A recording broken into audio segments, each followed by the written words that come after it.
Salut à tout le monde. Bonjour, j'espère que vous allez bien.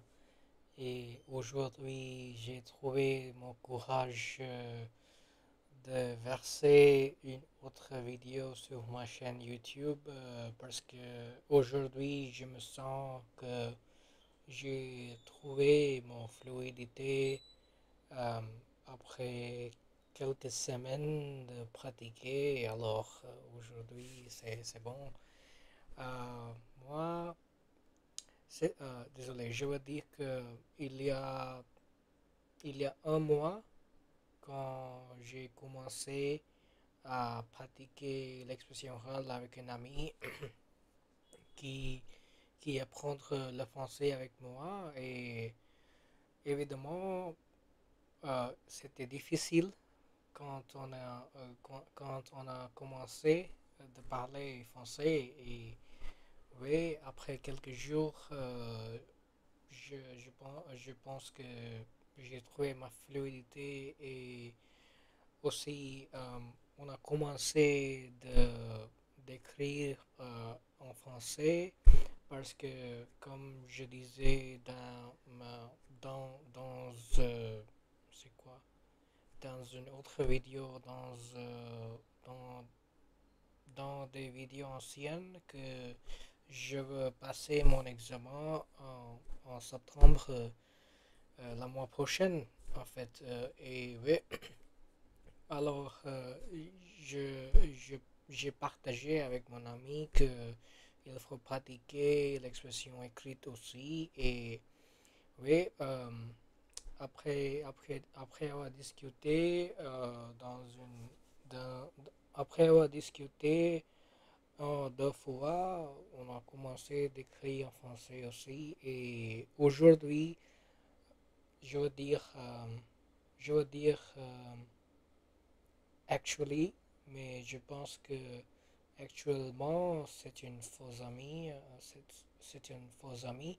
Alors, en fait, c'est la première fois aujourd'hui que j'ai écrit un fait divers, et il y a seulement trois erreurs dans mon écriture. Et oui, je suis content. Et je pense que je parce que j'ouvre souvent mon compte Reddit. Alors j'ai lu beaucoup de posts dans dans, dans laquelle euh, les personnes ont mentionné les personnes ont mentionné que ils ont, je veux dire, ils oui, ils trouvent euh, parler en français un peu difficile. Et après, après avoir pratiqué pour un mois, aujourd'hui, je pense que peut-être je peux donner des astuces pour quelqu'un qui veut parler en français. Alors, je pense que euh, désolé, c'est pas, je ne veux pas dire je pense, mais je pense que, mais c'est bon si j'utilise, à mon avis, c'est important qu'on qu'on commence à parler français sans hésitation.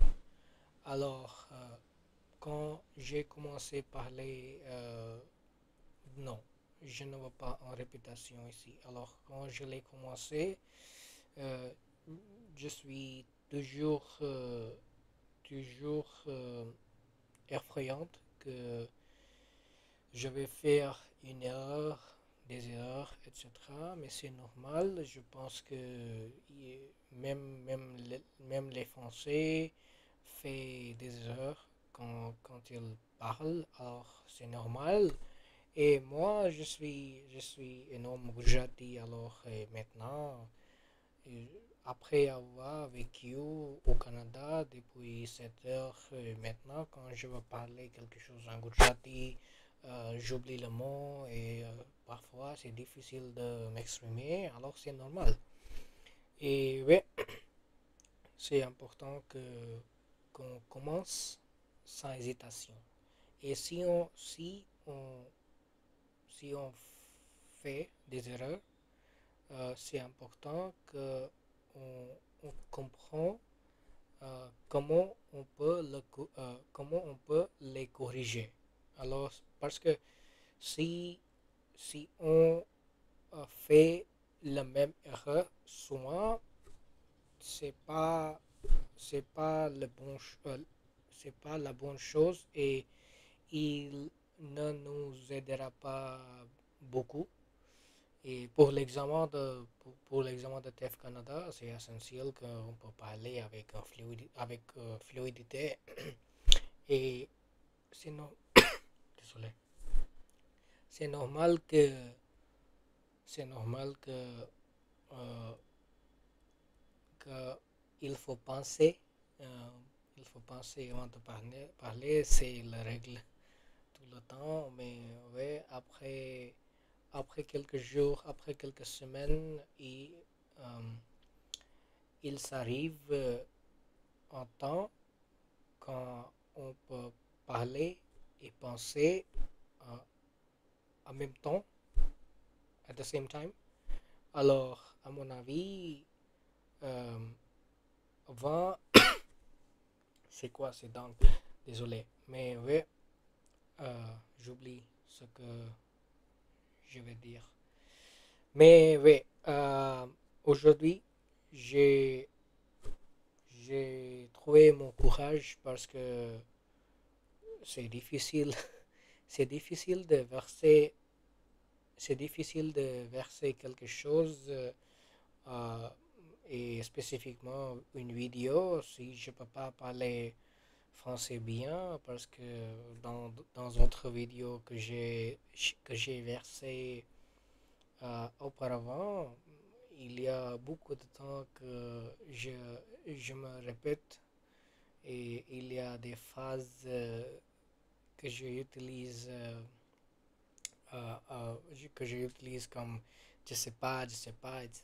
Mais oui, aujourd'hui, je suis ravi, je suis content et je pense que ça sera bien si je peux réussir dans mon examen de TEF Canada et maintenant c'est le seul objectif que j'ai et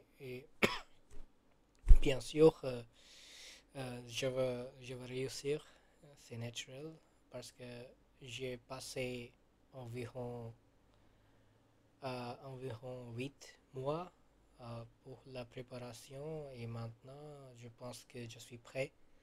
Je suis prêt pour passer l'examen une fois encore. Mais merci, c'est tout pour maintenant. Merci d'avoir regardé cette vidéo et je, on se verra à bientôt, j'espère, et au revoir.